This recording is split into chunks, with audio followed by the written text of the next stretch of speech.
رێخستنا لێبوورینە ناودەوڵەتی ئیرۆ رێژێمە ئەسەد بتاوانن لە دژی مرۆڤایەتیە لە باژارێ حەلەبێ تاوان بار کرد. هەروەها ئۆپۆزیسیۆنا چەکدار بتاوانن جەنگێژی تۆمەت بار کرد.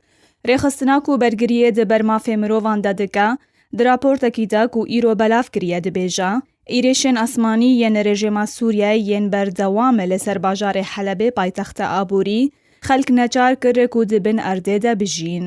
رێخستنێ دراپۆرتا خۆدا بەتایبەتە بەکارئانینا رێژێمێ ji ber mîlên teqîner re yek û rêxistinên mafên mirovan dibêjin ku karîna wan ya gelek mezin dikuştin û wêrankirinê de heye ji ber ku armancên wan nediyar in.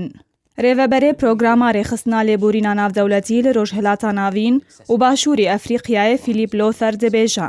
Bi armancekirina sivîlan bi vî rengê rasterast û pîlankirî, rejimê sezayeke giştî û hovane li dijî xelkê li bajarê Helebê pêktîne. Di dema ku Beşar el-Esed her tim bikarîna hêzên wî ji ber mîlên teqîner re red dike. Rêxistinê draporta xwe de hêzên opozisyona çekdar yên ku li Helebê şer dikin rix nekir. Helebe bajarê dabeşkirî di navbera her du aliyan de ji sala 2012 ve ku ji aliyê Rojhilat ve di destê opozisyona Sûriyayê de ku ji aliyê Rojava ve di destê rejimê de ye û ji aliyê Rojhilat ve di destê hêzên opozisyonê de ye. Ku van hêzan li bajarê navbûrî tawanên cengî pêk anîne. Dirêya bikarîna çekên bi destçêkirî weke mûşekên hawin û rokêtê bi destçêkirî yên ku bi rokêtên cehennem binav dikin. Wilgor rêxistinê ku di encama bombebarankirina hêzên opozisyona çekdar ji Rojhilatî Bajê re di sala 2014 de 600 sivîlî jiyana xwe ji dest dane.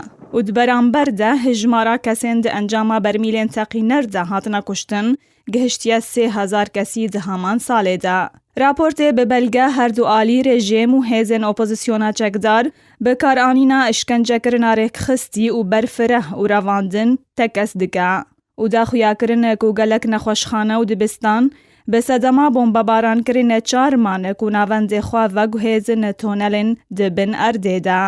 Philippe Lothar di raportê de dibêje ku heger civaka navdewletî ji van kiryaran li Sûriyayê bêdeng bimîne wê ev kesên ku tawanan li bajarê Helebê dikin wê berdewam bin bê ku ji sezayekî bitirsin. û tekes kir bi giringiya veguhestina dosyeya krîza Sûriyayê bo dadgeha tawana navdewletî ji bo hemû alî piştî 4 salan werin sezakirin.